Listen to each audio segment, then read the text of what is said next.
Hello friends, last class में हमने पढ़ा total tensile force, total compressive force, है ना। तो वो हमने पढ़ा था CU इक्वल टू 0.36 FC के B इंटू XU। 0.36 कहाँ से ड्राइव होके आया? 0.36 FC के B XU जो आपका कंप्रेसिव फोर्स में है, जिसमें आपका जो स्ट्रेस ब्लॉक से आपने स्ट्रेस निकाली थी 0.36 FC के XU, वो कहाँ से आई? वो हमने ड्राइव कर लिया था। दूसरा हमने ड्राइव कर लिया था कि जो स्ट्रेस डायग्राम में पैराबोला और आपका लीनियर जो रेक्टेंगल बन रहा है वो कितनी कितनी डिस्टेंस में, मतलब 0.43 XU, और मतलब 0.43 को 0.429 XU भी बोल सकते हैं, और 0.571 XU, या 4/7 और 3/7, ऐसा हमने उसको कहां से आता था वो कर लिया था। एक चीज हम और बोल रहे थे कि अजम्पशन में पेज नंबर 69 लिमिट स्टेट के जो अजम्पशन थे उस पे अजम्पशन नंबर C के नोट पे एक तो आपका यही लिखा था कि the area of stress block is equal to 0.36 FC के XU, और दूसरा लिखा हुआ है कि जो कंप्रेसिव फोर्स है उसका जो सेंटर है, उसका जो सेंटर ऑफ प्रेशर है वो 0.42 XU है फ्रॉम टॉप एक्सट्रीम फाइबर से। तो वो 0.42 XU कहां से आता है उसकी बात कर लेते हैं, देन आगे चलेंगे। ठीक है, तो मेरे ख्याल से अभी तक आपने जितना पढ़ा वो एक फॉर्मूला ड्राइव करने की प्रोसीजर है, वही सब बेसिक, मतलब पिछली क्लास से, लास्ट क्लास से जो चालू हुआ है वही सब हम पढ़ते जाएंगे तो हमारे न्यूमेरिकल आसान होते जाएंगे। तो अब हम डेरिवेशन करते हैं, ड्राइव करते हैं किसको? जो पोजीशन है depth of centre of compressive force के लिए। ठीक है, तो अब हम जो बात कर रहे हैं डेरिवेशन की, डेरिवेशन मतलब पूछता नहीं है, लेकिन आपका हर एक डाटा जो IS कोड में लिखा है वो कहीं ना कहीं से ड्राइव होके आया है। तो डेरिवेशन किसके लिए हम बात कर रहे हैं? हम बात कर रहे हैं centre of compression, centre of compression force from the top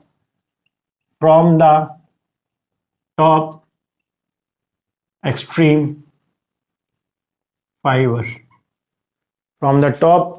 fibre in compression. दो जोन होंगे, ये भी हमने बात करी थी। तो इसके लिए हम बात कर रहे हैं। तो एक्चुअल में हम बनाएंगे हमारा स्ट्रेस ब्लॉक। तो जब हम स्ट्रेस ब्लॉक बनाते हैं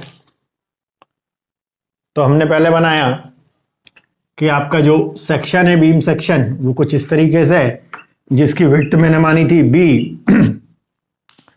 इस पे आपका क्या लग रहे हैं? रेनफोर्समेंट लग रहे हैं टेंशन जोन में, फिलहाल हम यही मान के चल रहे हैं। इस बार के सेंटर से यहां तक की जो डिस्टेंस होती है इसको मैं बोलता हूं इफेक्टिव कवर, जिसको स्मॉल x से शो करता हूं। टॉप फाइबर से लेकर सेंटर ऑफ टेंशन बार तक की जो डेप्थ होती है वो कहलाती है इफेक्टिव डेप्थ, स्मॉल d। इसकी यहां से यहां तक की ओवरऑल डेप्थ कहलाती है कैपिटल D। आपने बोला रेक्टेंगल का जो सेंटर ऑफ ग्रेविटी है वहीं से आपका एक एक्सिस पास होके जाएगा। जनरली हम मान के चलते हैं कि वो एक्सिस न्यूट्रल एक्सिस होता है, और वो maximum time centre of gravity of section से पास होके जाता है, ऐसा हम मान के उसको चलते हैं। तो ये हमने बात कर ली थी, इसको हमने बोला था ये हमारा न्यूट्रल एक्सिस है। और न्यूट्रल एक्सिस ऐसा एक्सिस जहां पे स्ट्रेस या स्ट्रेन की वैल्यू कितनी होगी? 0 होगी। ठीक है, तो हमने बात करी, ये हम लास्ट क्लास में बना चुके हैं, वही बना रहे हैं, कुछ नया नहीं बना रहे हैं। तो हमने इस पे स्ट्रेस की बात करी कि अगर मैं स्ट्रेन की बात करूं तो इसका स्ट्रेन डायग्राम कुछ ऐसा बनेगा, जिसपे ये स्ट्रेन की वैल्यू मुझे पता है कि मैक्सिमम ESC जो है 0.0035 है। मैं अपनी मर्जी से नहीं बोल रहा, ये अजम्पशन नंबर B बोलता है पेज नंबर 69 का। और वही जो ये ES strain in steel EST है, it should not be less than EST should be greater than or equal to Fy upon 1.15 gamma m F Y upon 1.15 ES modulus of elasticity plus 0.002। ये 0.002 कहाँ पे है? यहाँ पे 0.002 है। ठीक है, ये आपका क्या डायग्राम बना था? ये आपका स्ट्रेन डायग्राम बना था, हम लास्ट क्लास में इसको पढ़ चुके हैं। हमें ये भी पता था कि ये वाली वैल्यू जो आएगी कैलकुलेट करके, अगर न्यूट्रल एक्सिस की डिस्टेंस टॉप फाइबर से लेके यहाँ तक की एक्सयू से मैं शो करता हूँ डेप्थ ऑफ न्यूट्रल एक्सिस, तो ये आपका जो पार्ट है, अगर ये O है, ये A है, ये B है, ये C है और ये D है, तो हमने ये कैलकुलेट कर लिया था कि ये 0.571 XU है, और हमने ये कैलकुलेट कर लिया था कि ये 0.43 या 0.429 XU है। मेरे ख्याल से यहाँ तक भी हमने इसको ड्राइव कर लिया था। उसके बाद हमने बात करी थी कि अगर मैं इसका स्ट्रेस डायग्राम बनाता हूँ तो इसका स्ट्रेस डायग्राम की मैक्सिमम वैल्यू डिजाइन वैल्यू के बराबर होगी, और वो वैल्यू 0.446 FCK थी। ये भी हमने क्या करी थी? ड्राइव करी थी। और इस एक्सिस तक आपका पहले क्या रहेगा? जब आप टेस्ट करेंगे तो जो क्यूब है, क्यूब की स्ट्रेंथ यहां तक 0.446 होगी, फिर धीरे धीरे करके स्ट्रेस कितनी हो जाएगी? 0 हो जाएगी। तो ये आपके कंप्रेशन मेंबर में, ये आपका कंप्रेशन मेंबर पे क्या हो गया था? ये आपके कंप्रेशन मेंबर पे डेप्थ ऑफ न्यूट्रल एक्सिस पे जहां पे आपका स्ट्रेस की वैल्यू 0 हुई, वहां तक का स्ट्रेस डायग्राम था।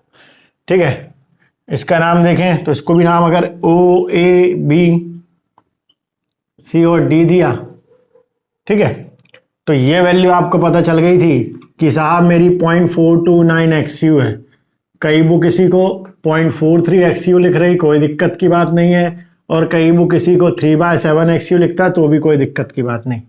सिमिलरली जहां से ये रेक्टेंगल से पैराबोला होता है उसकी वैल्यू कई बुक 0.571 XU लिखता, इसी को 2 डिजिट में 0.57 XU लिखता, और इसी को 4/7 XU लिखता। तो ये तो सब लिखने का नोटेशन का तरीका है। इसके बाद अगर मैं बात करूं, अच्छा चाहूं तो इसको OABCD है तो यहाँ OMNPQ कुछ भी रख सकते हो, बहराना नहीं है कि एकदम से ये क्या हो रहा है। इसके बाद हमने बात करी थी, जो हमारा नोट पे लिख रहा है कि इस पूरे ट्रायंगल का कहीं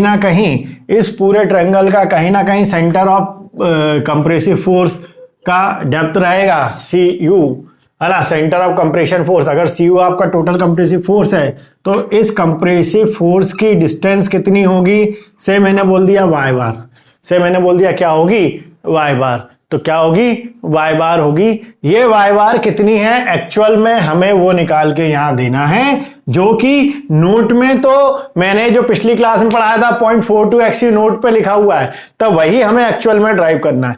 इसके लिए छोटी छोटी चीजों की मैं बात करता हूं तो मुझे बहुत सारी चीजें मालूम होनी चाहिए। जैसे मैंने बोला एरिया ऑफ रेक्टेंगल की मैं बात करूं तो वहां जो एरिया ऑफ रेक्टेंगल है, तो रेक्टेंगल क्या है? ABCD, और एरिया ऑफ रेक्टेंगल क्या होता है? Length into width.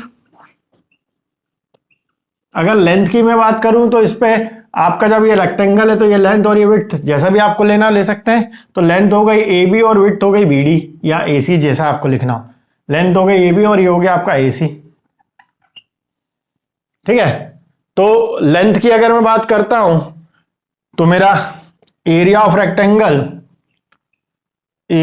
रेक्टेंगल मेरा कितना हो गया? ABCD का हो गया AB, और AB की वैल्यू देखता हूं तो ये कितनी हो जाएगी मेरी? 0.446 FCK। ये मैं कहीं से नहीं लाया, डिजाइन वैल्यू से लाया। अगर इसका याद अभी भी नहीं आ रहा तो हमने पढ़ा था डिजाइन स्ट्रेंथ जो है वो characteristic strength with respect to gamma M का 0.67% होता है, और इसी को और देखते हैं तो 0.67 into FCK upon gamma M। अगर कंक्रीट के लिए लिख रहे हैं तो C, तो ये जब सॉल्व करोगे तो ये 0.446 FCK आएगा। कई किताब इसी को 0.45 FCK से भी सॉल्व कर देती है, कोई बड़ी बात नहीं है। तो AB बराबर हो गया 0.446 इंटू AC की बात करें तो AC आ गया कितना बेटा? 0.429 XU। तो इसको आप सॉल्व करके वैसे लिख सकते हैं। तो आपका ये चाहे तो A1 हो गया, तो कितना हो गया A1? 0.446 इंटू 0.429। तो ये मेरा पॉइंट, और कैलकुलेटर चाहे तो 3 डिजिट पे फिक्स करिएगा। तो 0.446 इंटू 0.429 या 2 पे, जो भी डेरिवेशन आपको करना है। एक काम करिएगा, कैलकुलेटर 2 पे फिक्स कर लीजिएगा। तो 0.446 इंटू 0.429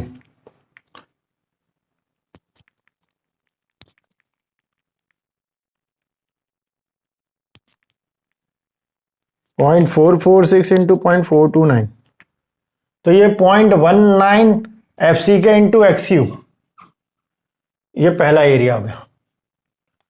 और centre of gravity CG of rectangle की अगर मैं बात करता हूं तो CG ऑफ रेक्टेंगल मेरा y1 इक्वल टू, वैसे तो हो जाएगा d/2 मतलब डेप्थ बाय 2, और यहां डेप्थ है AC तो AC/2, और AC/2 मतलब 0.429 XU डिवाइडेड बाय 2। तो ये वैल्यू निकाल देता हूं मैं, कितनी आ जाएगी y1 की, तो ये हो गया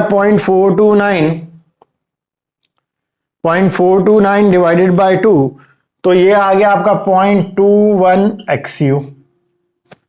ये मेरा कौन सा पोर्शन हो गया, ये रेक्टेंगल हो गया। देन मैं बात करता हूं A2, एरिया ऑफ पैराबोला।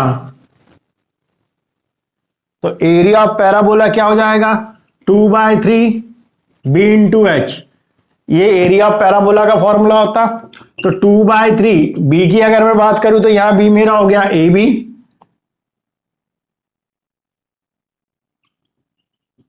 और ये हो गया OA। तो अगेन मेरा जो A2 हो जाएगा वो A2 हो गया 2/3, AB की जगह तो मैं 0.446 FC के रख सकता हूं, और OA की जगह देखूं तो 0.571 XU। तो यहां से मैं कैलकुलेट करता हूं 2 इंटू 0.446 इंटू 0.571 डिवाइडेड बाय 3, तो ये मेरा आ गया 0.17 XU। ये मेरा आ गया 0.17 XU। A2 निकल गया। A2 के बाद अगर मैं निकालता हूं Y2, तो Y2 मतलब इस सेक्शन के लिए सेंटर ऑफ ग्रेविटी। तो CG ऑफ पैराबोला की अगर मैं बात करता हूं तो CG ऑफ पैराबोला होता है 3/8 टाइम्स ऑफ B। तो ये डायमेंशन अगर B है तो B मान लीजिए, OA तो OA, तो 3/8 टाइम्स ऑफ B मतलब 3/8 टाइम्स ऑफ OA। तो 3/8 टाइम्स ऑफ OA कितना हो गया, तो OA ये हो गया यहां तक, ठीक है। OA कितना हो गया, तो OA हो गया आपका 0.571 XU। तो पहले इतना निकालिए, तो 3/8 इंटू 0.571 तो 0.21, तो 0.21 XU। लेकिन आपका काम नहीं चलेगा अगर आपने CG एंड MI पढ़ा है फर्स्ट ईयर में। अगर इस रेक्टेंगल की CG यहां कहीं लाई कर रही है से G1, इस रेक्टेंगल की लाई यहां कहीं कर रही है CG G2, तो यहां से लेके यहां तक की डिस्टेंस अगर मैंने बोली Y1 है, यहां से लेके यहां तक की डिस्टेंस मैंने बोली Y2 है, तो फिलहाल Y2 कितना होगा, तो Y2 आपका होगा सर उस हिसाब से AC plus CG of parabola, AC plus CG of parabola, AC plus CG of parabola. तो AC कितना सर 0.429 XU, और CG ऑफ पैराबोला कितना सर, वही आपने लिखा 3/8 OA। तो यहीं से आपका Y2 जो हो जाएगा वो हो जाएगा 0.429 XU प्लस 3/8 OA की वैल्यू कितनी आई थी 0.21 XU। दोनों को बेटा ऐड करेंगे तो 0.21 प्लस 0.429, तो सर ये आ गई 0.64 XU। तो Y2 मिल गया सर मुझे, Y1 मिल गया सर मुझे। यहां तो CG ऑफ रेक्टेंगल Y1 के बराबर थी तो कोई दिक्कत की बात नहीं थी, A1 A2 था। तो सेंटर ऑफ ग्रेविटी अगर मैं यहां से बोलता हूं Y बार, तो वो हो जाएगा मेरा A1 Y1 plus A2 Y2 upon A1 plus A2। यही होता है आपका सेंटर ऑफ ग्रेविटी CG।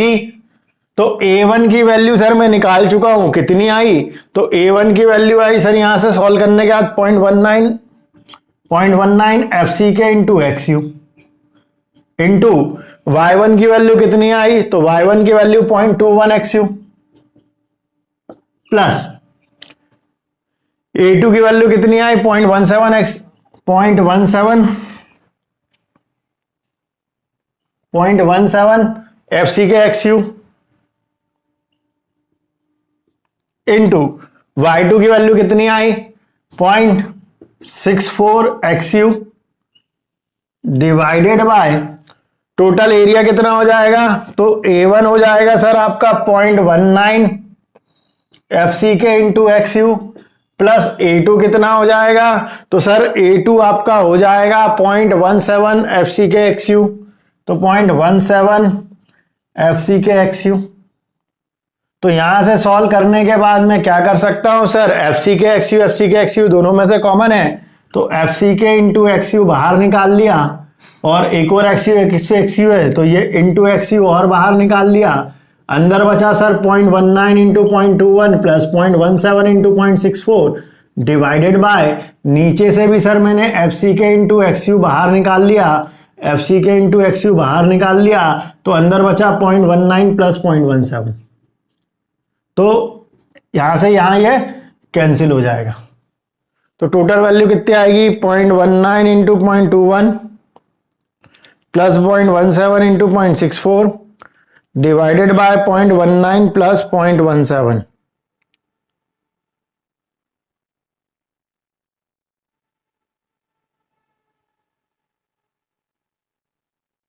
ठीक है, तो ये अप्रोक्सीमेटली आपकी वैल्यू आएगी 0.42 एक्सयू। चेक कर लेना, कई बार क्या होता है कैलकुलेटर फिक्स होता है तो वैल्यू इधर उधर भी होती है, या 3 डेसिबल में भी चलने दोगे तो काम चल जाएगा और बाद में उसको क्लोजअप करके करोगे तो वो उस पर आ जाएगा। तो ये आपका वाई बार है जो हमें पता चल गया कि सी यू के लिए कितनी वैल्यू हो जाएगी 0.42 एक्सयू, जो बार बार नोट पे लिख रहा था। तो आप कैलकुलेटर अगर 2 पे फिक्स करोगे तो एक छोटी सी बस ये दिक्कत आती है कि थोड़ा बहुत इधर उधर होगा वो।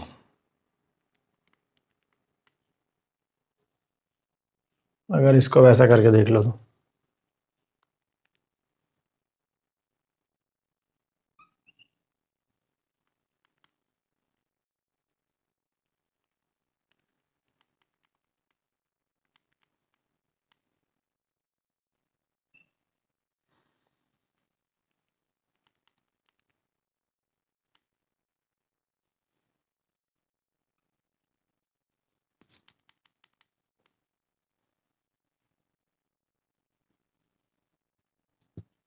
हाँ, तो वैल्यू थोड़ी सी अगर 3 डिजिट में रख के बाद में राउंड ऑफ कर लोगे तो ज़्यादा आसान होगा, क्योंकि रीज़न क्या है कि फिर कैलकुलेटर जब फिक्स में कर लोगे तो वो 0.41 आएगा, फिर टेंशन ये 4.1 ही क्यों आ रहा है, ये तो 4.2 आना चाहिए था। इसलिए कैलकुलेटर फिक्स करते में थोड़ा सा ये भी ध्यान रखना पड़ेगा।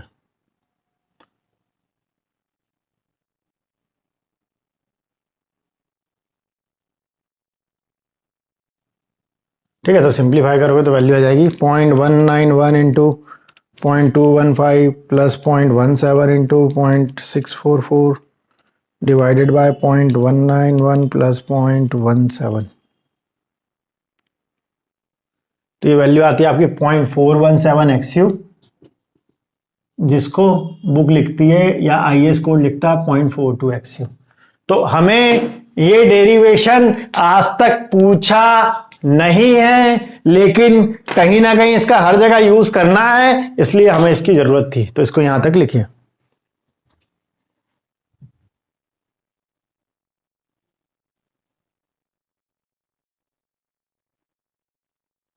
तो केवल ये सीधा एक कंसेप्ट था, 0.42 एक्सयू कहां से आया उसके लिए डेरिवेशन था। पेपर में पूछता नहीं है, लेकिन आपको एटलीस्ट मालूम होना चाहिए। जब हम इतना बेसिक चीजें पढ़ रहे हैं तो ये भी मालूम होना चाहिए, और कुछ है नहीं। सेंटर ऑफ ग्रेविटी CGMI अगर आपने पढ़ा होगा, centre of gravity end moment of inertia, तो उसी का ये छोटा सा एक पार्ट, केवल एरिया और सेंटर ऑफ ग्रेविटी मालूम होनी चाहिए, 2 अलग शेप की। बाकी सब आपका एज यूजुअल जैसा पुराना चल रहा था वैसे ही कि वैसे ही हो जाएगा। तो अब मुझे यहाँ जो मैं डैम श्योर था कि कितनी वैल्यू कहाँ थी, पूरी वैल्यूज मैंने ड्राइव करी हैं, कहीं भी मैं अपने मन से याद करने वाली बात नहीं कर रहा। तो अल्टीमेटली जो मेरे को रिजल्ट मिले हैं वो रिजल्ट से मैं बोल सकता हूं कि टोटल कंप्रेसिव फोर्स मैंने निकाल लिया है, CU टोटल टेंसाइल फोर्स मैंने निकाल लिया है, TU मेरे को यह पता चल गया कि टोटल कंप्रेसिव फोर्स का जो सेंटर ऑफ प्रेशर है या जो depth of centre of pressure है वो कितनी है, वो y बार थी और उसकी वैल्यू मैंने कैलकुलेट करके निकाली 0.42 XU। इसका मतलब टॉप फाइबर से लेकर आपका जो कंक्रीट सेक्शन है उस कंक्रीट सेक्शन कंप्रेशन मेंबर पे जो टोटल कंप्रेसिव फोर्स लग रहा है, फिलहाल सेक्शन को अभी हमने देखा पूरे टाइम पे केवल टेंशन जोन पे रेनफोर्समेंट प्रोवाइड कर रहे हैं, तो ये मान के चलिए कि अभी हम केवल और केवल सिंगली रेनफोर्स बीम की बात कर रहे हैं। अभी आगे बात करेंगे क्या सिंगली रेनफोर्स बीम, क्या डबली रेनफोर्स बीम, लेकिन अभी हम जो रेनफोर्समेंट की बात कर रहे हैं वो हम देख रहे हैं कि जो हमारा सेंटर ऑफ ग्रेविटी पड़ रहा है, जो हमारा न्यूट्रल एक्सिस पड़ रहा है, सेंटर ऑफ ग्रेविटी पड़ रहा है, उसके टॉप को अगर हम लोड लगा रहे हैं तो कंप्रेशन मान रहे हैं और बॉटम पे टेंशन आ रहा है और टेंशन पे ही हम केवल अभी रेनफोर्समेंट प्रोवाइड कर रहे हैं। तो जितनी भी हम बात कर रहे हैं वो हम अभी ये मान के चल रहे हैं कि सिंगली रेनफोर्स बीम ही है। ठीक है, अभी उसको डिफाइन करेंगे क्या होता है, कैसा होता है, रीजन क्या है, क्यों है, वो भी बात करते हैं। तो मैंने बोला ये आपका एक सेक्शन था बी, इस पे मान लीजिए यहां कहीं से लोड लग रहा है P। लोड लगने के कारण मैंने बोला कि आपका स्टार्ट से फर्स्ट से बात कर रहा हूं कि अगर मैं ऐसे कंप्रेशन फोर्स लगा रहा हूं तो टॉप पे कंप्रेशन और नीचे टेंशन आ रहा है, लेकिन एक ऐसा पॉइंट होगा, एक ऐसा एक्सिस होगा जहां पे आपका कंप्रेशन के बाद वैल्यू 0 हो रही होगी और फिर वहां से क्या डेवलप हो रहा होगा, टेंशन डेवलप हो रहा होगा। तो ये मेरा जो जोन है, अगर मैं बात करता हूं तो इस जोन को मैं कंप्रेशन जोन बोल सकता हूं अगर ये न्यूट्रल एक्सिस के ऊपर है। ठीक है, ये मेरा कौन सा एक्सिस है, तो इस एक्सिस का नाम है मैं न्यूट्रल एक्सिस। ठीक है, ये मेरा कौन सा जोन है, क्योंकि यहां मैं नीचे देख रहा हूं हथेली पे हाथ लगा के लोड लगा के, तो ये टेंशन हुआ। टेंशन पे मैं फिलहाल अभी रेनफोर्समेंट प्रोवाइड कर रहा हूं, आगे और डिटेलिंग चलती जाएगी, जैसे जैसे हम पढ़ते जाएंगे बातें चलती रहेंगी हमारी, है ना। तो ये जो टेंशन है, टेंशन जोन पे जो रेनफोर्समेंट प्रोवाइड कर रहा हूं ये कहलाती है tensile reinforcement, tensile reinforcement bar. ठीक है, अब क्योंकि मुझे मालूम है सर्कल का जो सेंटर ऑफ प्रेशर होता है वो सर्कल का सेंटर होता है, तो यहां तो मुझे कोई दिक्कत की बात नहीं है। ये मेरा क्या कहलाएगा, ये मेरा सेक्शन कहलाएगा जिसकी विड्थ हो गई b। यहां से यहां तक जो न्यूट्रल एक्सिस की डिस्टेंस है टॉप फाइबर से, उसको मैं शो करता हूं XU से। XU मेरा क्या हो गया, XU मेरा हो गया depth of neutral axis from top compressive fibre. अभी हम एक बार डिफाइन के बाद फिर से पूरी डेफिनेशन लिख देंगे। नीचे वाला न्यूट्रल एक्सिस और ये टेंशन आपका जहां लग रहा है वो एक्सिस। ठीक है, अब इस पे हमने स्ट्रेस से जो वैल्यूज निकालनी थी वो हमने निकाल ली। अब हम बात कर रहे हैं कि अगर मैं इसकी स्ट्रेन की बात करता हूं तो स्ट्रेन में इसका क्या हो जाएगा,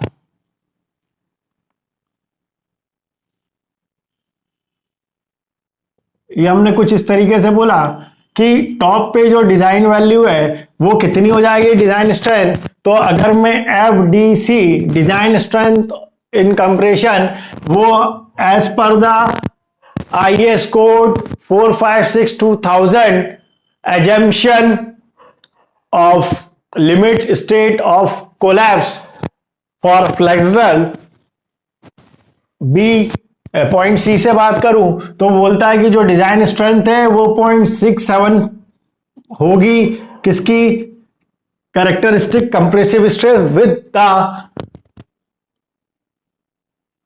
with taken partial safety factor of material, इसलिए गामा M और C तो कंक्रीट इज कंसीडर। तो वो बोलता है कि 0.67% होगा, और यह अपनी मर्जी से नहीं बोलता, वो बोलता है कहां से बात कर रहा हूं मैं, प्रैक्टिकल अप्रोच से बात कर रहा हूं। और यही आप अजम्पशन में पढ़ेंगे तो वहां लिख दिया होगा partial safety factor of material of concrete is 1.5। तो अल्टीमेटली ये वैल्यू 0.446 FCK आई थी, इसकी हमने बात कर ली थी।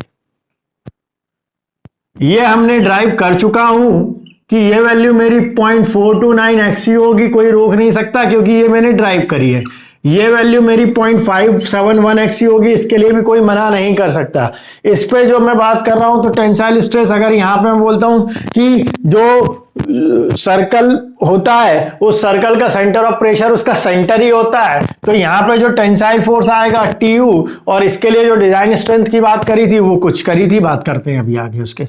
यहां पे अगर ये मैंने बोल दिया डिजाइन स्ट्रेंथ थी, तो यहां पे जो डिजाइन स्ट्रेंथ आ रही थी FDS, अगर स्टील के लिए मैं बात कर रहा हूं तो FDS उसने बोला था कि जो characteristic strength of steel divided by partial safety factor of material माने गामा MS, तो FY वैसे ही का वैसे ही, और गामा MS की वैल्यू यहां partial safety factor of steel from assumption number E of IS code page number 69 limit state of collapse for flexure, assumption number E पे ये दिख जाएगा, और 1/1.15 से 0.87 FY आ जाएगा। ये डिजाइन स्ट्रेंथ ऑफ स्टील थी।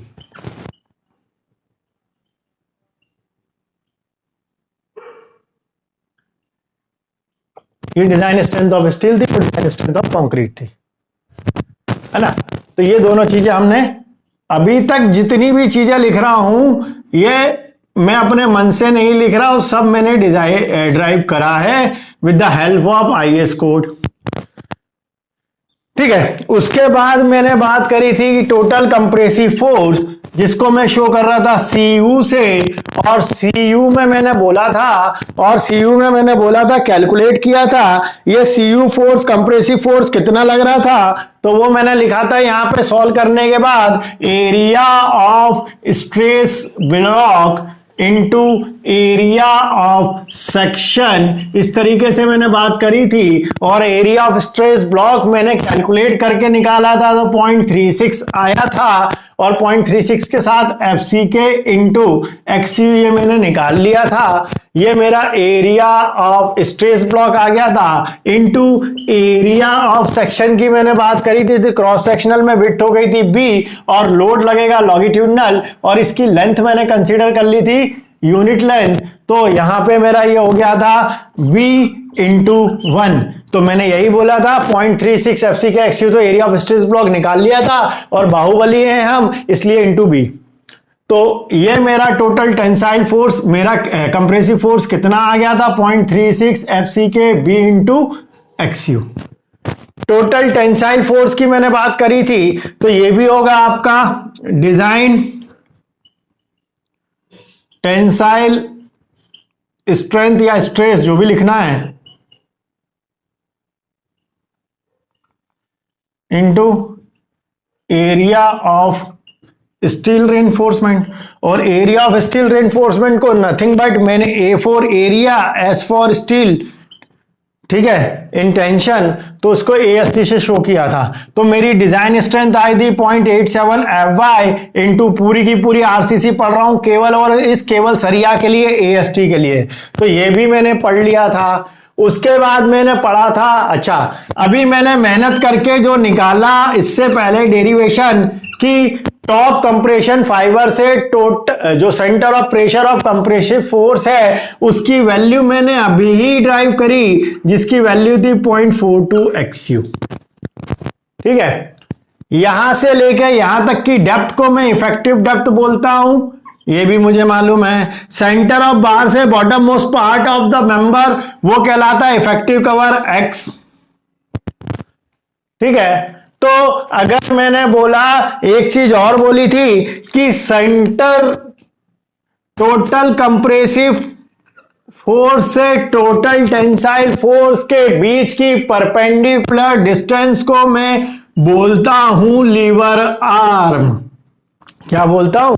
Liver arm. और लीवर आर्म अगर मैं कैलकुलेशन से देखूं बेटा, तो ये पूरी डायमेंशन मेरी कितनी है? D है सर, और ये कितनी है? 0.42 XU है सर, तो बची कितनी सर? इतनी। तो लीवर आर्म क्या मैं D माइनस वाई बार लिख दूंगा तो काम चल जाएगा, या D की जगह D और वाई बार की जगह कितना 0.42 XU लिख दूंगा तो काम चल जाएगा क्या? तो लीवर आर्म की वैल्यू मुझे आ गई 0.42 XU और उसको किससे माइनस कर दूं, ओवरऑल डेप्थ से, तो ये लीवर आर्म। तो अगर मुझे लीवर आर्म लिखना है तो लीवर आर्म को मैं लिख सकता हूं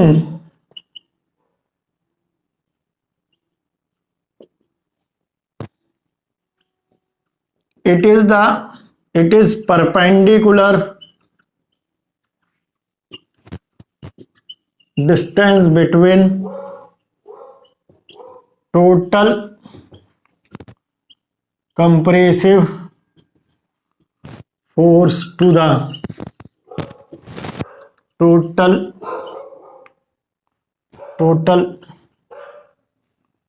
tensile force of the member।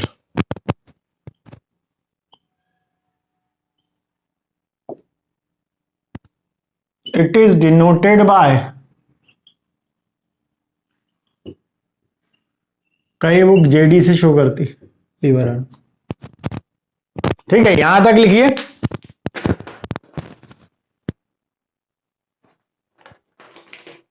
तो जैसे हमारा लीवर आर्म आ गया तो हम अगली चीज निकाल सकते हैं, मोमेंट ऑफ रेजिस्टेंस।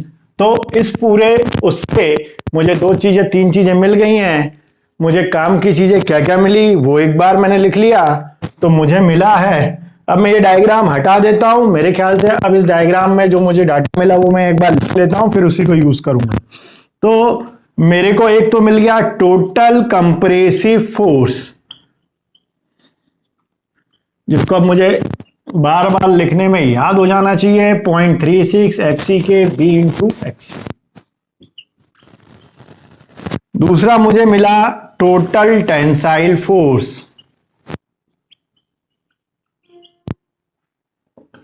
तो ये हो गया मेरा 0.87 F/AST। तीसरा मुझे मिल गया लीवर आर्म, तो लीवर आर्म हो गया मेरा कितना, D minus 0.42 into.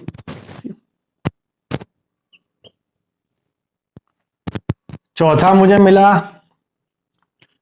Depth of centre of compressive force, वो मिला वाई बार, जिसकी वैल्यू मैंने ड्राइव करी 0.42 x।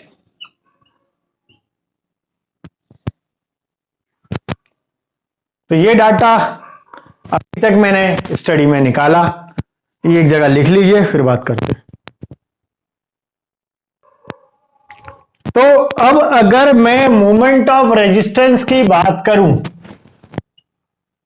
मोमेंट ऑफ रेजिस्टेंस की बात करूं, और उस मोमेंट ऑफ रेजिस्टेंस को अगर मैं MU से शो कर दूं, उसको मैं अगर MU से शो कर दूं, तो मोमेंट मेरा होता क्या है, मोमेंट मेरा होता है फोर्स इनटू परपेंडिकुलर डिस्टेंस, यही मोमेंट होता है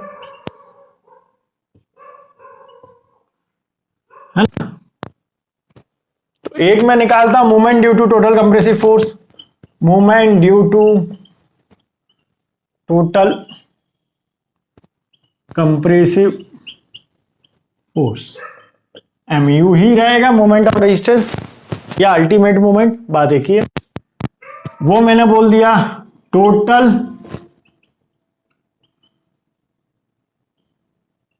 compressive force into lever arm, क्योंकि परपेंडिकुलर डिस्टेंस क्या है, लीवर आर्म। तो मैंने ये भी कर लिया। कई जगह इस लीवर आर्म को जेड से भी, कई बुक में जेड से भी शो करते हैं, जैसा आपको करना हो कर सकते हैं। तो टोटल कंप्रेसिव फोर्स की अगर मैं बात करूं तो CU फोर्स CU इंटू से लिखना हो जेड। कंप्रेसिव फोर्स कैसे आया था, तो मैंने बोला था area of stress block at concrete और कंप्रेशन,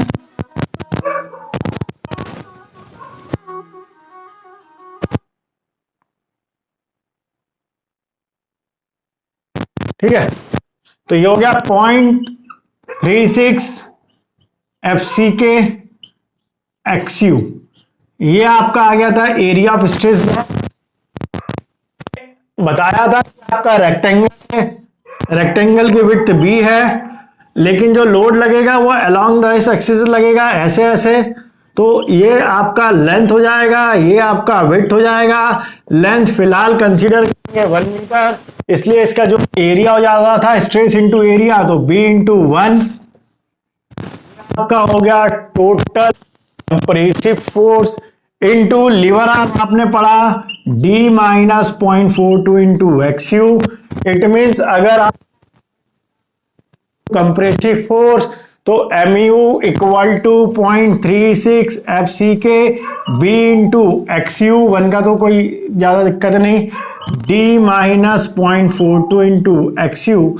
अगर मैं ऐसा मेरे को क्या मिलेगा, movement of resistance due to compression. Colleges में क्या करते हैं, फॉर्मूला याद कर लो। तो फॉर्मूला आया कहां से उसकी मैं बात कर रहा हूं। तो इतनी बार जब मैं करूंगा, एक एक चीज बेसिक से पढ़ूंगा, तो अल्टीमेटली थोड़ा थोड़ा करके मुझे क्या हो जाएगा, फॉर्मूला याद हो जाएगा। तो अब जैसे ही मेरे मुंह से निकले कि टोटल कंप्रेसिव फोर्स, तो 0.36 एफ सी के इंटू एक्स यू आना चाहिए। टोटल टेंसाइल फोर्स तो 0.87 F Y into S T आना चाहिए। मूवमेंट ऑफ रेजिस्टेंस तो एमयू इक्वल टू, अगर कंप्रेसिव फोर्स से लेना है तो total compressive force into lever arm. Lever arm क्या हो जाएगा, डी माइनस वो डिस्टेंस टोटल कंप्रेसिव फोर्स वाली, तो वो 0.42 एक्स यू। अगर याद भी नहीं रहे तो page number 69 of IS code, assumption for limit state at limit state of collapse for flexure, assumption number C में नोट में लिखा होगा area of stress block 0.36 F C के इंटू एक्स यू, और दूसरा नोट लिखा होगा the position of centre of force, the centre of pressure of compressive force, वो लिखा होगा 0.42 एक्स जो कि मैंने ड्राइव किया। तो वो 0.42 एक्स किससे माइनस कर दिया था, डी से, तब जाके लीवर आर्म आया था। तो लीवर आर्म अब हमें दिमाग में चलना चाहिए, D minus 0.42 x u. Total compressive force मेरे दिमाग में चलना चाहिए 0.36 F C K B into x u. Force into perpendicular distance that is your movement, तो M U equal to C U into Z, मतलब 0.36 F C K x u into B into D minus 0.42 x u. तो ultimately अब movement आए तो total compressive force into lever arm D minus 0.42 x U, और compressive force 0.36 F C K B into x u. तो ये आपका किसके कारण आ रहा, ड्यू टू कंप्रेसिव फोर्स। वैसे ही मैं निकालता हूं movement due to total tensile force,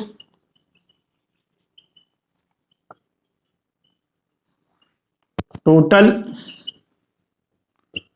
tensile force. तो टेंसाइल फोर्स के लिए mu equal to total tensile force into lever arm perpendicular distance, तो यही हुई।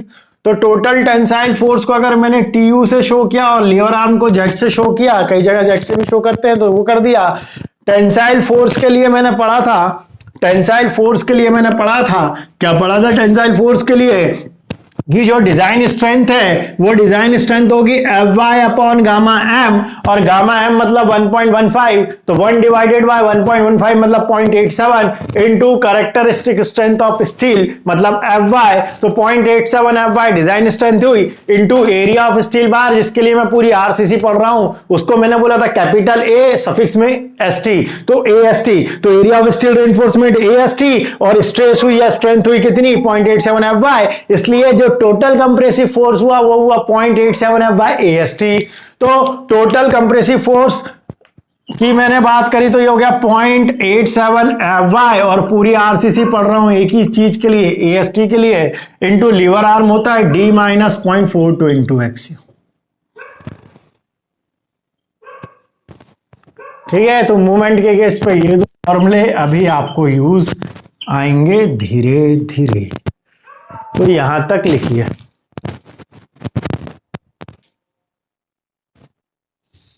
तो टोटल कंप्रेसिव फोर्स भी मिल गया, टोटल टेंसाइल फोर्स भी मिल गया। कुछ अलग अलग सेक्शन होते हैं, balance section, under reinforce section, over reinforce section. अब ये क्या चीज है और कैसी चीज है इसकी हम बात करते हैं, एक बार देखते हैं क्या और कैसे।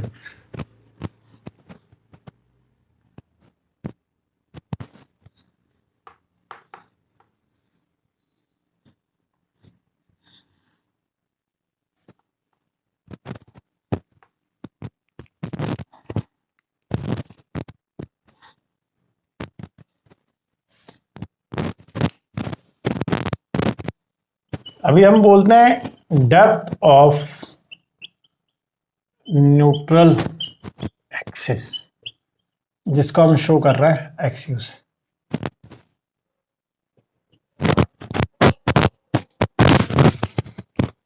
तो depth of neutral axis x you निकालना है। अगर मैंने बोला कि एक सेक्शन ऐसा जिसपे जो न्यूट्रल एक्सिस है, जो न्यूट्रल एक्सिस है, जो न्यूट्रल एक्सिस है, एक्चुअल न्यूट्रल एक्सिस बोलो या न्यूट्रल एक्सिस बोलो, और एक होता है आपका क्रिटिकल न्यूट्रल एक्सिस। एक जो न्यूट्रल एक्सिस है, न्यूट्रल एक्सिस आपका मान के चले centre of gravity of section से पास होके जा रहा है, centre of gravity of section से पास होके जा रहा है। अगर इस पे कोई लोड लग रहा है P, अगर इस पे कोई लोड लग रहा है P, ये मेंबर हो गया मेरा कंप्रेशन जोन में, ये मेंबर हो गया मेरा कंप्रेशन जोन में, और ये मेरा मेंबर हो गया टेंसाइल जोन पे, टेंशन जोन पे। तो अगर मैं बोलूं कि कोई ऐसा सेक्शन जिसपे मेरा कंप्रेशन फोर्स और टेंशन फोर्स बराबर हो, तो वो बैलेंस सेक्शन कहलाएगा, है ना। ठीक है, तो इस सेक्शन पे अगर मैंने स्ट्रेस की बात करी, इस सेक्शन पे अगर मैंने स्ट्रेस की बात करी और मैंने बोला कंप्रेशन जोन और टेंशन जोन, अगर पूरे सेक्शन की डेप्थ D है, तो मेरा जो कंप्रेशन जोन और टेंशन जोन वो आपका centre of gravity of section पे है, तो उस केस पे आपका d/2 हो गया। यहां पे जब मैं स्ट्रेस डायग्राम बनाऊंगा तो यहां पे मेरा स्ट्रेस डायग्राम कुछ ऐसा बनेगा, स्ट्रेस डायग्राम कुछ ऐसा बनेगा। इस स्ट्रेस डायग्राम पे जब मैं बात करता हूं तो यहां मेरा टोटल कंप्रेसिव फोर्स मुझे मालूम है Cu है, टोटल टेंसाइल फोर्स मुझे मालूम है Tu है, क्योंकि ये मेरा कौन सा सेक्शन मैं बोल रहा हूं, इफ सेक्शन इज बैलेंस। अभी बैलेंस क्या है वो डेफिनेशन में आएगा। इफ सेक्शन इज बैलेंस्ड, इसका मतलब क्या हो जाएगा, बैलेंस है तो टोटल कंप्रेसिव फोर्स मेरा किसके बराबर हो जाएगा। अगर बैलेंस सेक्शन है तो total compressive force total tensile force के बराबर हो जाएगा। टोटल कंप्रेसिव फोर्स मेरा टोटल टेंसाइल फोर्स के बराबर हो जाएगा।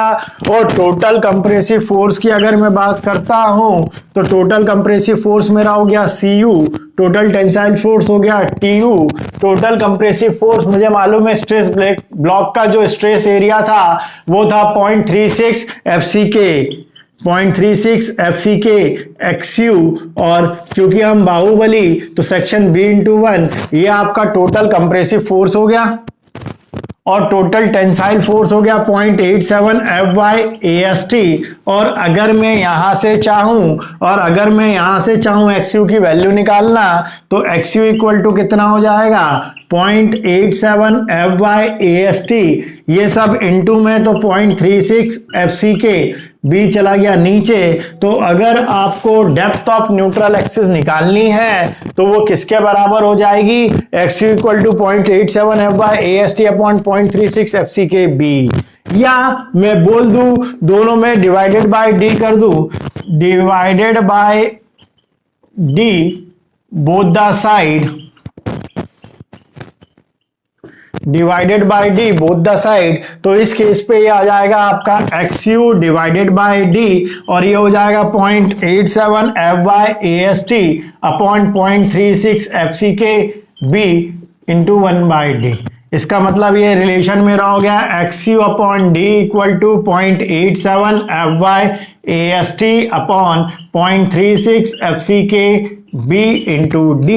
ये मेरा डेप्थ ऑफ न्यूट्रल एक्सिस निकालने का एक रिलेशन हो गया। करना कुछ नहीं था, सेक्शन को बैलेंस माना, total compressive force equal to total tensile force 0.36 FCK B into XU बराबर हो जाएगा 0.87 FY/AST के, और XU की वैल्यू निकालनी है तो मेरा XU इक्वल टू हो जाएगा 0.87 FY/AST, ये डिवाइड में चला जाएगा 0.36 FCK B। और अगर मैं चाहूं दोनों तरफ D से डिवाइड कर दूं तो XU upon D equal to 0.87 FY/AST 0.36 FCK B into D। और यही मेरा रिलेशन है, relation for finding depth of neutral axis. और अगर ये आपको याद नहीं है, अगर ये आपको याद नहीं हो रहा तो कोई बात नहीं बेटा, आईएस कोड का पेज नंबर 96 खोल के देखिए। आईएस कोड का पेज नंबर 96 खोल के देखिए। लेफ्ट हैंड पार्ट में जी 1.1 का ए पॉइंट देखिए। क्या यही फॉर्मूला लिखा है जो मैं बोल रहा हूं? चेक कर लीजिए, क्या यही फॉर्मूला लिखा है जो मैं बोल रहा हूं आईएस कोड खोल के? जब जब मैं आईएस कोड खोल के देखने को बोलूं, आईएस कोड कौन सा लगेगा ये भी हमें मालूम है, आईएस 456 2000। तो आईएस कौन सा? जब भी मैं आईएस 456 2000 की बात करूं तो आपका आईएस कोड निकलना चाहिए हर बार। पेज नंबर जो मैं बोल रहा हूं ऐसा देखिए कि मां साहब बेवकूफ तो नहीं बना रहा है, मन से कुछ भी तो नहीं बोल दे रहा है, लिखा भी है कि नहीं लिखा, मां साहब पे शक करना है। जब तक आईएस कोड को चेक नहीं कर लो, मैं तो क्या भरोसा गलत बोल दूं, मेरा भरोसा नहीं है। तो जैसे ही आप आईएस कोड 456 2000 देखेंगे तो पेज नंबर 96 पे जी 1.1 का ए पॉइंट देखेंगे तो determine the depth of neutral axis from the following equation, वहां लिखा होगा XC upon D equal to 0.87 F by ST upon 0.36 FC के XU। अब क्या चीज क्या है वो एक बार मैं लिख देता हूं। तो मेरा डी हो जाएगा effective depth of section from top extreme fibre to centre of steel reinforcement bar. ठीक है, बाकी पेज नंबर 96 में सब लिखा दिख जाएगा। उसने इफेक्टिव डेप्थ लिखी, मैंने पूरा लिख दिया। XU क्या होगा? डेप्थ ऑफ जो निकालनी है neutral axis from top fibre या एक्सट्रीम फाइबर। XU के बाद AST काम की चीज है, तो AST क्या हो जाएगा? Area of steel reinforcement in tension zone. तो देखिए XU हो गया, D हो गया, AST हो गया, B क्या हो जाएगा? विड्थ ऑफ द बीम या breadth of the beam, width of the beam और सेक्शन, जो भी section, width of the beam section. ये लास्ट वाला नहीं दिख रहा, शायद मैं आगे लिख देता हूं, यहां लिख दे रहा हूं ना बेटा। बी क्या हो गया? विड्थ और breadth of the beam section. और क्या है? FC के क्या हो जाएगा? कैरेक्टरिस्टिक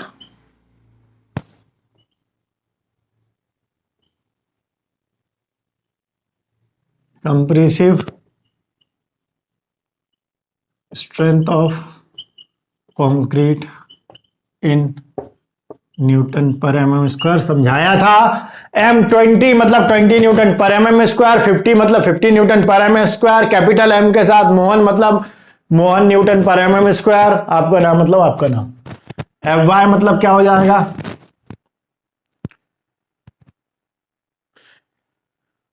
कैरेक्टरिस्टिक स्ट्रेंथ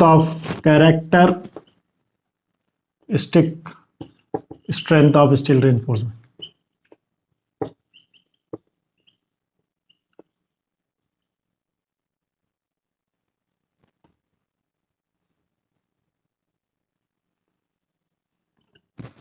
तो ये डाटा मेरे ख्याल से सब हो गया। 0.87 और 0.36 तो आपको मालूम था। तो अगर आपको डेप्थ ऑफ न्यूट्रल एक्सिस निकालनी है तो इस तरीके से आप निकाल सकते हैं। आपने कुछ नहीं किया, केवल और केवल जो इनिशियल टोटल कंप्रेसिव फोर्स निकाला था, जो टोटल टेंसाइल फोर्स निकाला था, दोनों को इक्वल कर दिया, क्योंकि बैलेंस मान के चले तो जितना कंप्रेशन होगा उतना ही टेंशन होगा, दोनों को इक्वल कर दिया और वहां से XU की वैल्यू निकाल दी। यहां तक ली।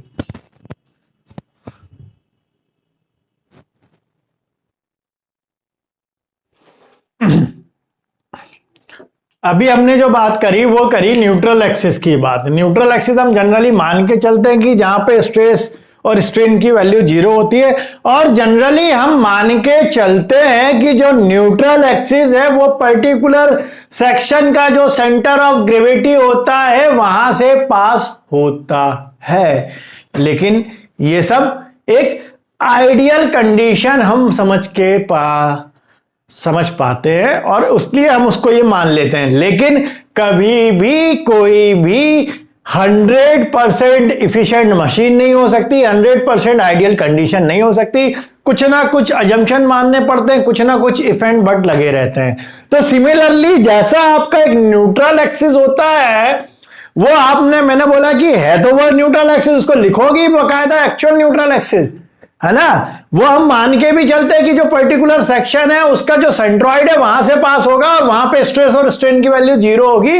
ये सब हम मान के चलते हैं। लेकिन ये एक आइडियल कंडीशन पे डिपेंड करता है, जबकि प्रैक्टिकली जब हम जाते हैं तो कोई भी आइडियल कंडीशन नहीं होती। जैसे एग्जांपल के लिए 100% टीचर परफेक्ट नहीं होता, 100% कोई मशीन एफिशिएंट नहीं होती, 100% जो हम सोचते हैं वो नहीं होता।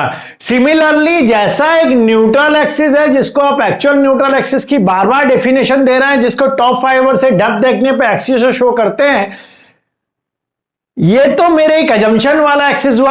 एक्चुअल वाला एक्सिस जो होगा, जो मेरी ओरिजिनल पोजीशन को शो करेगा, जो मेरे ओरिजिनल सेक्शन के बर्बादी को बोले एक तरफ से, या ओरिजिनल सेक्शन को कहां फेलियर होगा वहां से बचाने के लिए बोले, उसकी सेफ्टी को बोले, या उस एक्सिस की हेल्प से मुझे पता चल जाए कि नहीं जो आप सोच रहे हो कि हाफ ऑफ द सेक्शन पे कंप्रेशन और हाफ ऑफ द सेक्शन पे टेंसाइल है वो गलत है। वो एक्चुअल क्या है, वो एक्सिस जो मुझे बता दे, ऐसे एक्सिस का नाम होता है लिमिटिंग न्यूट्रल एक्सिस, या इसी को हम बोलते हैं क्रिटिकल न्यूट्रल एक्सिस। दूसरे तरीके से समझो, मैंने बोला एक ह्यूमन बीइंग की लाइफ की मैं बात कर रहा हूं, तो हम मान के चलते ऑन एन एवरेज किसी ह्यूमन बीइंग की जो एज है हम मान ले रहे हैं 70 मान के चलते हैं कि 70 साल तो किसी भी ह्यूमन बीइंग की एक एवरेज एज है। Average is equivalent to ideal is equivalent to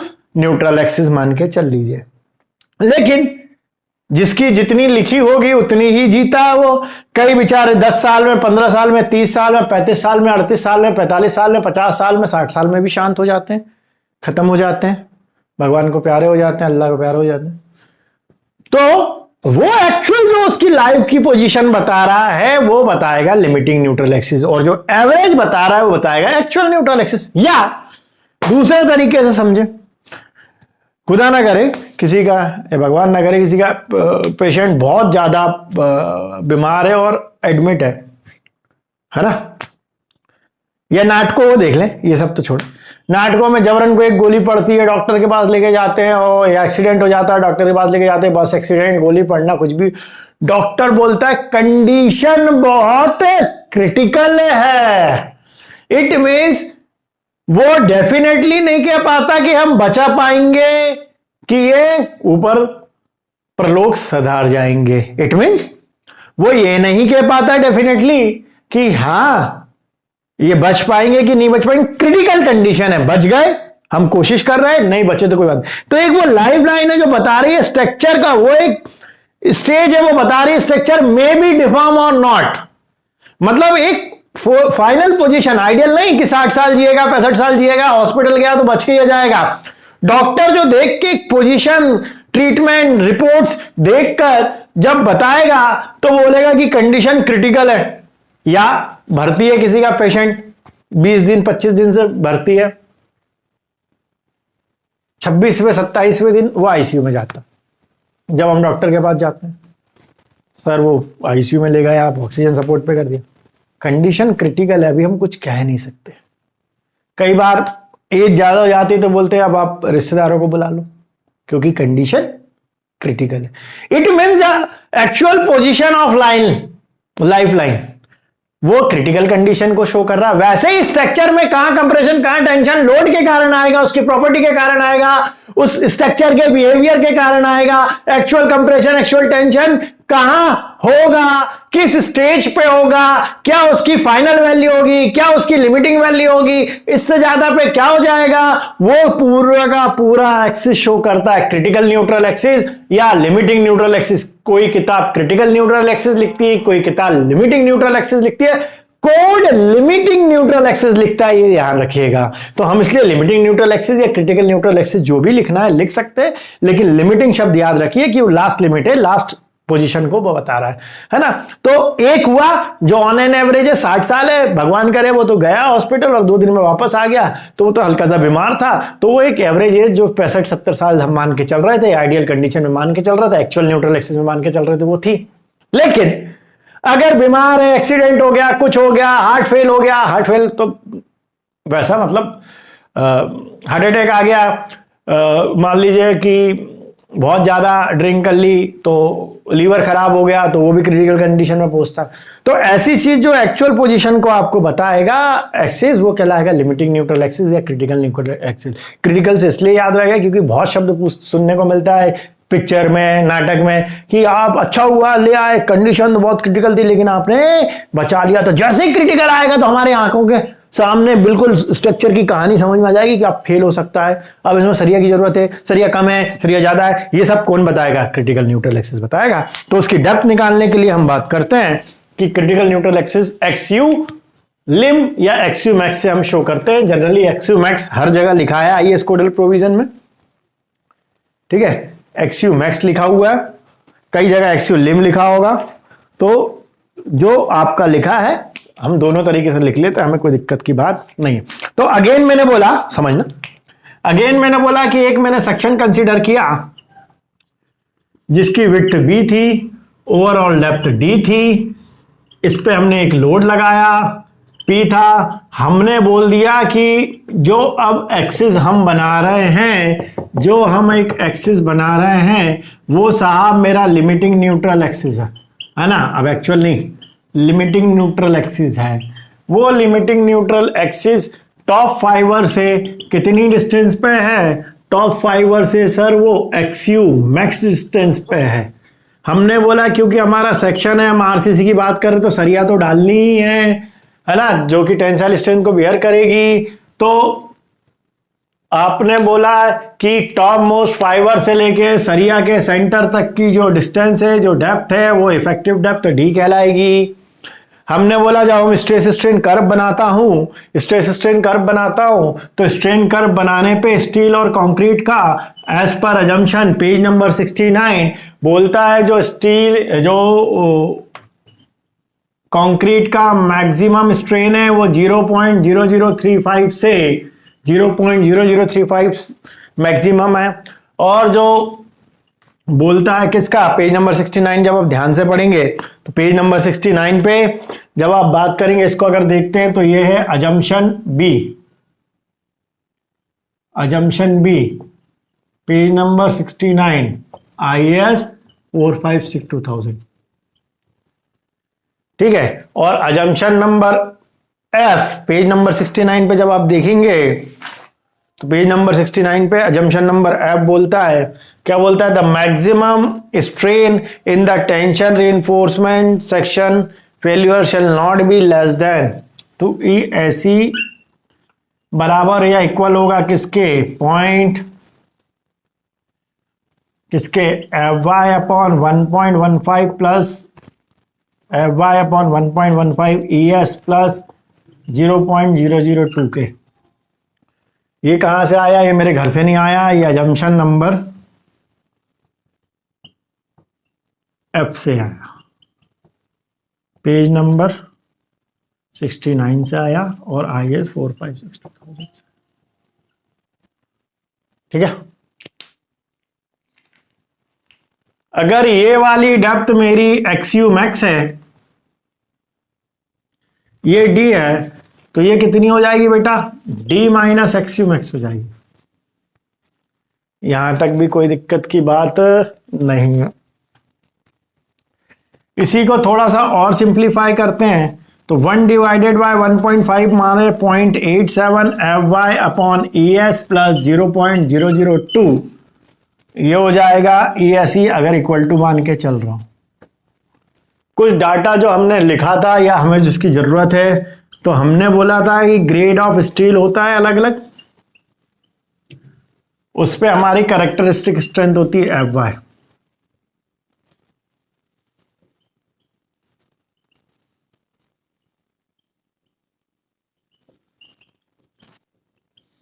तो फिलहाल जो किताब के हिसाब से है, एक तो होगी Fe 250 जिसका नाम होता है माइल्ड स्टील, और इसी का नाम होता है प्लेन बार जिसके बारे में हम पढ़ चुके हैं। तो जो इसका Fy होगा वो कितना हो जाएगा, 250 न्यूटन पर mm²। दूसरी हमने पढ़ी थी HYSD Fe 415, और इसी का नाम टॉर 40 भी होता था, हाई यील्ड स्ट्रेस डिफॉर्म बार HYSD। ये हो जाएगा Fy 415 न्यूटन पर mm², हम पढ़ चुके हैं ये स्टील के केस पे। और एक और होता है HYSD और Fe 500 जिसको हम बोलते हैं टॉर 50। तो ये कितना हो जाएगा, ये हो जाएगा Fy 500 न्यूटन पर mm²। एक चीज तो ये मेरे को जरूरत पड़ेगी इसलिए मैं लिख रहा हूं यहां पे, ठीक है, हम बात कर चुके हैं। दूसरा हमें क्या मिल गया, मैक्सिमम स्ट्रेन इन कंक्रीट मिल गया,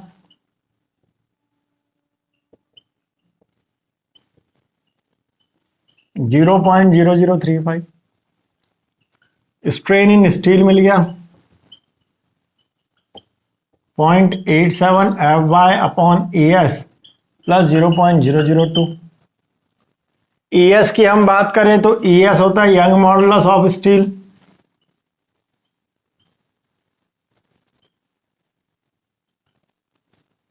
या इसी को बोलते हैं modulus of elasticity of steel.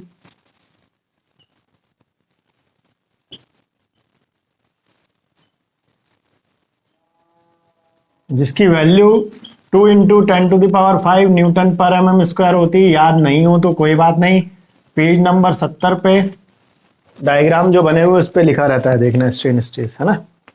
तो पेज नंबर 70 पे फिगर नंबर 23A और 23B, उस पे आपको किसकी वैल्यू मिल जाएगी, ई की वैल्यू मिल जाएगी। तो ई अगर याद नहीं भी रहे तो वो लिखा होगा 2 लाख, 1 2 3 4 5 0, 2 लाख, ये है ना। इसको याद भी करना। आप पेपर में कैसे लिखेंगे, आप अजम्पशन लिखेंगे बकायदा इस पे, assumption B of IS 4562,000, page number 16। ये कहां से आया, इसको लिखेंगे assumption F of IS 4562,000, page number 16। तो फिलहाल यहां तक लिखिए जो काम का डाटा है आपका, फिर आगे बात करते हैं।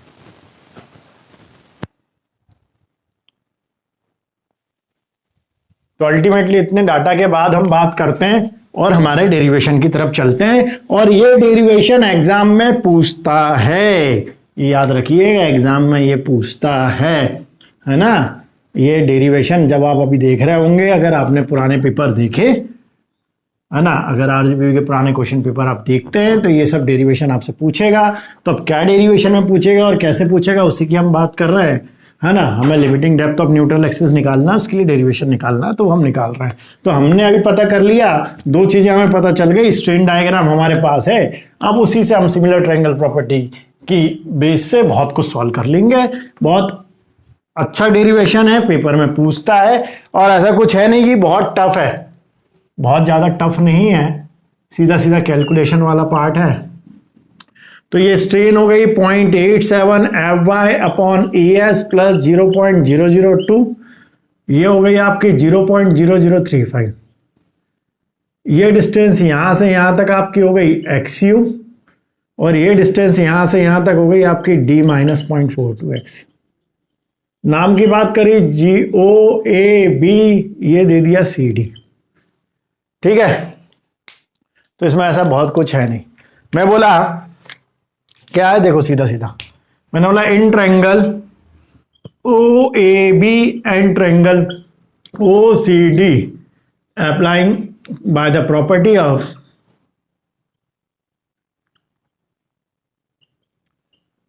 similar triangle,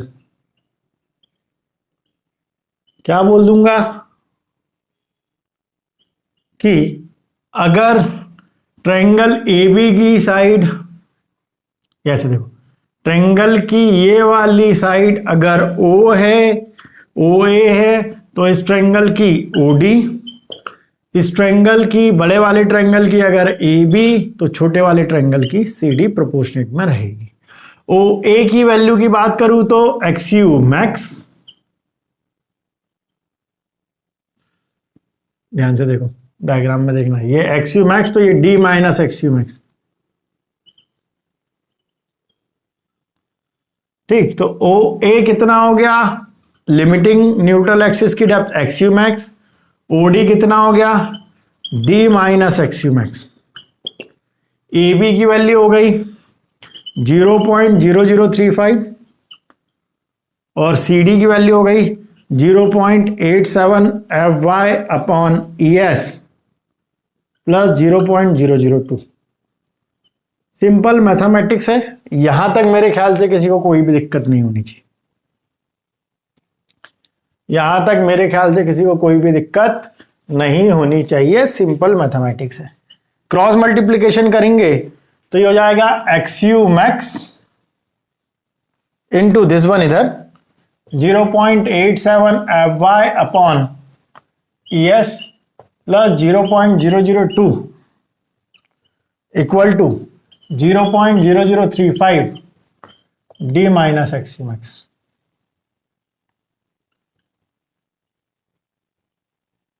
अब क्या करना है, क्रॉस मल्टीप्लीकेशन कर देंगे, ये हो जाएगा 0.87 FY ES XU max plus 0.002 XU max equal to, यहां से यहां मल्टीप्लीकेशन हो गया तो 0.0035 D minus 0.0035 D into XU max. इसको यहां लेके आ गया तो 0.87 FY XU max upon ES plus 0.002 XU max plus 0.0035 XU max D।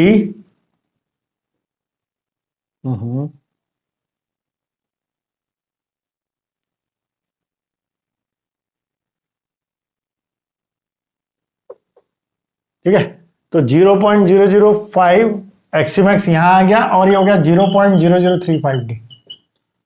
आगे देखें, 0.87 FY upon ES XU max plus इन दोनों को ऐड करेंगे तो ये आ गया 0.0055 XU max equal to 0.0035 D। XU max यहां भी, XU मैक्स यहां भी कॉमन निकाल लो तो ये आ गया XU मैक्स, ये बचा 0.87 FY upon ES plus 0.0055 equal to 0.0035 D। इस D को मैं इसके नीचे ले आया तो ये हो गया XU मैक्स अपॉन D, ये उधर चला गया तो 0.0035 क्या बचा 0.87 FY अपॉन ES प्लस 0.0055 और इसी को मैंने लिखा 0.0035 डिवाइडेड बाय 0.87 FY, ES की value 2 into 10 to the power 5 plus 0.0055। इसको और सिंप्लीफाई करूंगा तो क्या आ जाएगा, सिंप्लीफाई करके यह आ जाएगा आपका 0.0035 0.87 divided by 2 into 10 to the power 5 जब मैं करूंगा तो यह आएगा 0.435 इंटू 10 टू द पावर -5 है ना, 0.87 डिवाइडेड बाय 2 करना है तो 0.435 आएगा, 10 टू द पावर 5 ऊपर है तो नीचे है तो ऊपर जाके -5 Fy प्लस 0.0055। इस एक रिलेशन को मैं नाम देता हूं ए। इस रिलेशन को जो मैंने निकाला है इसको मैं नाम देता हूं ए। तो मेरा XU max upon D equal to solve करके आ गया 0.0035 divided by 0.435 into 10 to the power -5 into Fy plus 0.0055। इस इक्वेशन को मैंने डब्बे में रखा और इसको नाम दिया इक्वेशन नंबर ए, है ना। ये हो गया आपका रिलेशनशिप ऑफ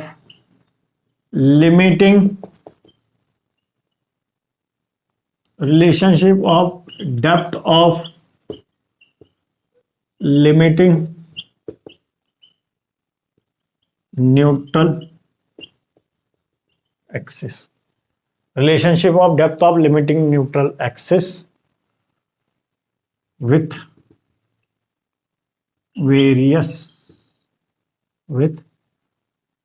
dependent on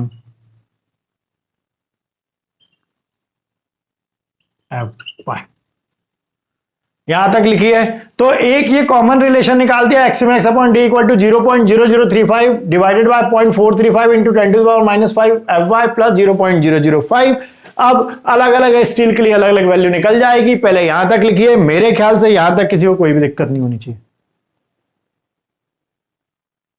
तो बस रिलेशन मिलने के बाद अब क्या है, ग्रेड ऑफ स्टील को हमें पुट करते जाना है।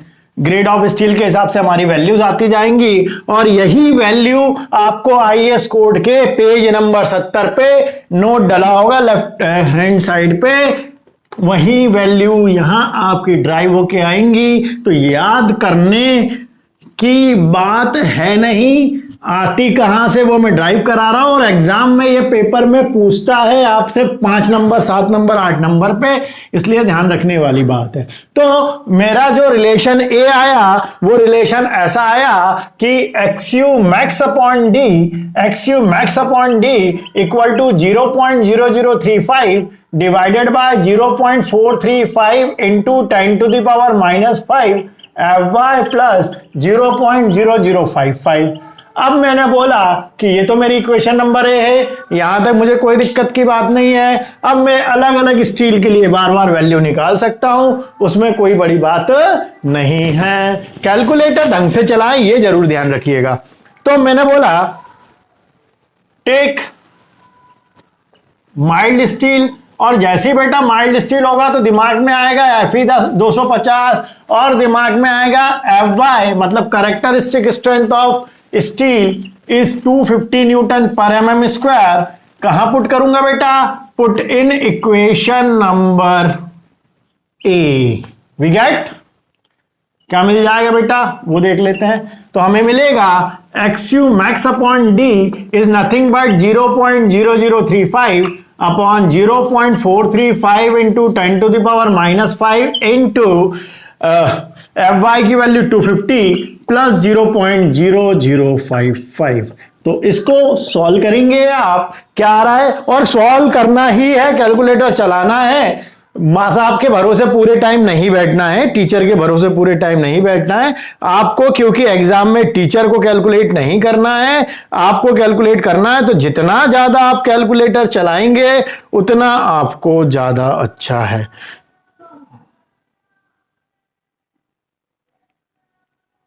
तो ये वैल्यू सॉल्व कर कर मेरे ख्याल से 0.531 आ रही है, जिसको हम 2 डिजिट में 0.53 लिख सकते हैं। इसका मतलब Fe 250 के लिए XU मैक्स अपॉन डी की वैल्यू 0.53 है। सर ऐसा लिख सकते हूं क्या? बिल्कुल लिख सकते हो। आईएएस कोड खोल के देखना बेटा, आईएएस कोड 456 2000 में पेज नंबर 70 पे जाना और देखना जो आपका क्लॉज 39 लिखा है उसके जस्ट ऊपर या जो फिगर बने हुए हैं आपके फिगर 23 का जस्ट नीचे आपको FY 250 के लिए, FE 250 के लिए, FY 250 के लिए XU max अपॉन D की वैल्यू 0.53 दिख रही होगी। मैं अपने मर्जी से नहीं बोल रहा हूं, आईएएस कोड एक बार आप पलटा के देखिए, दिख गया होगा मेरे ख्याल से जिसके पास भी आईएएस कोड है। अभी तक भी जिसने आईएएस कोड का प्रिंट आउट नहीं निकलवाया है प्लीज निकलवा लीजिए, बिना आईएएस कोड के आरसीसी नहीं होगी। जिसके दिमाग में यह है कि आरसीसी कोड क्या एग्जाम में अलाउ है तो हाँ, आरसीसी कोड IAS 456 2000 एग्जाम में अलाउ है। आपको इतना याद रखना कि रिलेवेंट जो उसके अमेंडमेंट आए हैं up to annexure 5 amendment number 5 तक आए हुए वो सब आपके आईएएस कोड में होने चाहिए। किसी कॉलेज में आईएएस कोड प्रोवाइड कराते हैं, किसी कॉलेज में आपका लेके जाना पड़ता है, एग्जामिनेशन सेल से सील लगवानी पड़ती है, लेकिन याद रखिएगा उस आईएएस कोड में आपका एक भी सिंगल पेन पेंसिल नहीं चला होना चाहिए। अगर ऐसा कुछ भी हुआ तो वो UFM बनने की चांस बनती है। अगर आप पकड़ा गए तो भले आपने गलती बस लिखा हो, कारणवश लिखा हो, तो मैं यही सजेशन दूंगा कि पढ़ाई करते समय एक आईएएस कोड प्रिंट निकाल के रख लीजिए और एक और एडिशनल निकाल के रख लीजिए। जब आप पढ़ रहे हो तो उसी कोड का यूज करें जिसको आपको लेके नहीं जाना है एग्जाम में। दूसरा कोड इसलिए निकाल के रखना कि जो पन्ना मैं बोलते जा रहा हूं उस पन्ने को नए वाले कोड में मोड़ के रखते जाना, ऊपर से टॉप से मोड़ के रखना। रीजन बताऊंगा क्यों, ठीक है। धीरे धीरे एक साथ सब सीख लोगे तो मजे नहीं आएगी, ठीक। तो एक कोड आप पहले प्रिंट आउट निकाल के रखें जिसमें जो गूंजना जो समझ में आ रहा वो करते रहना, कोई दिक्कत का नहीं। मेन एग्जाम में फ्रेश आईएएस कोड होना चाहिए, निकालो अभी से। उसके जैसे ही मैंने पेज नंबर 69 बोला 70 बोला वो मोड़ के रख दो, ऐसे ऊपर से मोड़े रखे रहने ना जब तक खोलने को नहीं बोले, ठीक। यहां तक लिखी। तो ये हो गया मेरा कौन से ग्रेड के लिए, माइल्ड स्टील के लिए। माइल्ड स्टील मतलब FE 250 के लिए। सिमिलरली फॉर HYSD FE 415 जिसका दूसरा नाम होता है TOR 40, it means FY is equal to 415 newton पर mm स्क्वायर। काय में पुट कर दो, put in equation number A, we get क्या मिलेगा बेटा, तो देख लेता हूं। तो मुझे मिल जाएगा XU मैक्स अपॉन D, तो सर अपनी जगह बहुत अच्छी बात है। 0.0035 भी सर अपनी जगह बहुत अच्छा है। 0.435 into 10 to the power -5 sir ये तो वैसे ही रहेगा।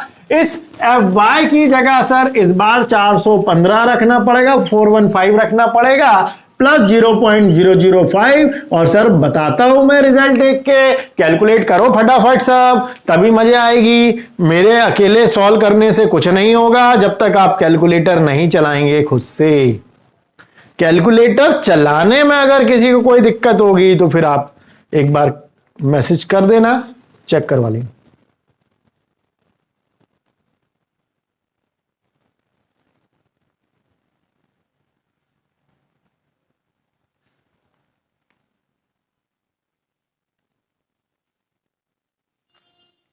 तो ये वैल्यू सॉल्व करके आपकी 0.479 आ रही, जिसको राउंड अप करेंगे अगर दो में तो 0.48। इट मींस आपने जो FE 415 या HYSD FE 415 या TOR 40 के लिए बात करी तो आईएएस कोड के पेज नंबर 70 पे, आईएएस कोड के पेज नंबर 70 पे, आईएएस कोड के पेज नंबर 70 पे लेफ्ट हैंड साइड पे डायग्राम के जस्ट नीचे नोट लिखा होगा, उस पे आप देख रहे होंगे ध्यान से अगर, तो FE या FY 415 के लिए XU मैक्स अपॉन D की वैल्यू 0.48 लिख रहे हैं, जो मैंने प्रूफ कर ली है। किसी को कोई दिक्कत? सिमिलरली सर FE 500 के लिए भी निकाल दो जो मैंने पढ़ा है। तो मैंने बोला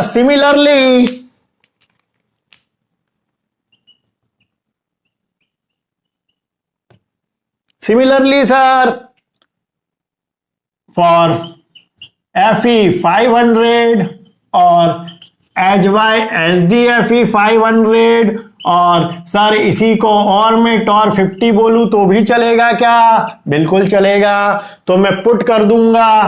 पुट कितना सर? FY 400 FY कितने के लिए? FE 500 मतलब FY 500 न्यूटन पर mm स्क्वायर। किसमें पुट करूं sir? In equation number A पे सर। वी गेट क्या सर? चेक कर लेते हैं सर। तो XU max upon D equal to 0.0035 sir. 0.435 into 10⁻⁻5 sir, कोई दिक्कत नहीं। इंटू FY की जब मैं बात करता हूं तो FY सर 500 रखूंगा। ओके। और सर साथ ही साथ में 0.005 रहेगा। 5 फिर क्या करना है? बस और बस सिंपल कैलकुलेटर चला देना है और काम चल जाएगा। तो कैलकुलेटर चला के जरा वैल्यू बताएं मुझे कितनी आ रही है।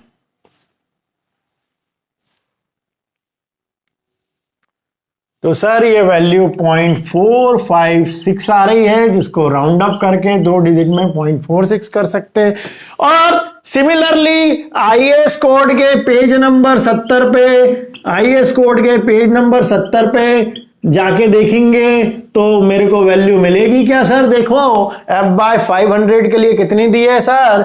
0.46 दी है सर। इसका मतलब आप सही कह रहे थे सर। इसका मतलब मैं बोलूं FE 500 और HYSD 500 और टॉर 50 के लिए जब मेरा FY 500 न्यूटन पर mm स्क्वायर होगा तो उस केस में XU मैक्स अपॉन D मतलब limiting depth of neutral axis 0.46 होगा। मैं अपने घर से नहीं बोल रहा सर, ये सब मेहनत कहां से आई सर? तो मैंने बोला अगर मैं IAS कोड 4562,000 देखता हूं और पेज नंबर 70 पे फिगर के नीचे ये वैल्यू देखता हूं तो यही दिखेगी। इसका मतलब सर जो IAS कोड में वैल्यू निकाली वो ऐसे निकाली है। और अब तो हमें भी आने लगी। प्लस आना इसलिए जरूरी है क्योंकि पुराने पेपर पे अब जब देखोगे RGPP यूनिवर्सिटी के क्वेश्चन पेपर पे या जिस भी यूनिवर्सिटी के क्वेश्चन पेपर पे देखोगे कहीं ना कहीं कोई ना कोई ग्रेड के लिए डेरिवेशन पूछ लेगा 5, 7, 8, 10 नंबर पे। तो आपको मालूम होना चाहिए। तो अब आपसे अगर limiting depth of neutral axis की बात करें तो आपके दिमाग में घंटी बजनी चाहिए कि हमने ड्राइव किया था और हमें ड्राइव करने से भी नहीं समझ में आए तो सर हमें न्यूमेरिकल में डरना नहीं है। पेज नंबर 70 IAS कोड में खोलूंगा सर। 70 में फिगर के नीचे लेफ्ट हैंड साइड पे मैं देखूंगा FY इक्वल टू 250 के लिए सर वैल्यू दे दी है XU मैक्स अपॉन D की 0.53। सर XU मैक्स मेरा होता है limiting depth of neutral axis या critical depth of neutral axis. Sir उसके बाद FY 415 पे देखूंगा जिसका नाम HYSD सर है। सर उसकी वैल्यू देखे तो सर आपने 0.48 ड्राइव भी कराई और कोड में 0.48 लिखी तो वहां से भी लिख सकता हूं। उसके बाद सर मैं अगर FE 500 जिसका नाम HYSD 500 हो जाए या सर जिसका नाम टॉर 50 हो जाए तो उस केस पे सर ये वैल्यू मैंने ड्राइव करी, आपने भी ड्राइव कराई तो सर ये वैल्यू आपकी XU मैक्स अपॉन D की FY 500 के लिए सर 0.46 है क्योंकि मैंने ड्राइव करी है। और अगर सर मैं भूल भी जाता हूं तो IAS कोड के पेज नंबर 70 पे फिगर नंबर 23 पे के पास में नीचे जाओगे तो लेफ्ट हैंड साइड पे नोट NOT नोट लिखा होगा। उस पे लिखा होगा ये पैसे वाला नोट नहीं, ये पढ़ाई वाला नोट है। इस पढ़ाई को करके अच्छे इंजीनियर बन जाना, देन पैसा मिल जाएगा। ठीक है, तो यहां तक लिखिए। आज के लिए इतना काफी है। नेक्स्ट क्लास में नेक्स्ट डेरिवेशन के साथ आएंगे, लेकिन ये सब पढ़ते जाना है। लास्ट क्लास से लेके अब कंटिन्यूटी में आपको प्रैक्टिस करती रहनी है। तो आज के लिए इतना काफी है। Thank you.